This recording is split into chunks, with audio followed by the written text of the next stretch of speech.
এই হালত গার ফুট তুই আসলি কমবে হ্যাঁ তোরে হাঙ্গা দেশের মানুষ লাগি তো খুঁজতে আসি তোরা তো পাইতে আসি না তুই থাও কমবে হ্যাঁ এই যে গতকালকে রাত গেছে আসলোই গেছে তোরে কইলাম যে তুই পিছের থেকে লাইট মারিয়ে ধর তুই লাইট মারো ধরো না তুই থাও কই হ্যাঁ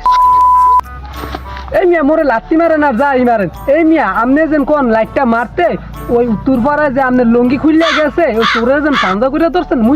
মুইও দেখছি লাইটটা মারলে ওই চোরের তো কিছু দেওয়া যেত না আপনার তো খালি গায়ে আর মানুষজন তো সব গ্রামের কাছে জড়াইয়া ওই চোরে যদি লাইট মারতাম মানুষজন তো দেখতো আপনি একদম খালি গায়ে খারাপ হয়েছেন এসব তো আপনি আমার জোতা দিয়ে পিটাইতেন হেলেই কিন্তু মুই লাইট মারি না আর চোরের ধরছেন ওই চোরের ধরছেন আপনি লুঙ্গি না মরতেন লইয়া চিকুট দিবেন না আপনি আগে চিকুট দিলেন কি লেগে হেলেই কিন্তু গ্রামের মানুষ সবাই চোর চোর কইছে আর আপনি পুকুরের মধ্যে লাভ দিতেন হ্যাঁ কি মোর দোষ কি কমু ক মোর তেল তেলে আস এই তেল খাইলে এই আঁশ খাইলে আমার মোর শরীরে পুরো তেলে ভরিয়ে যাইতে কিন্তু হেই আমার আঁশটি সব তোরা লই গেলে তোর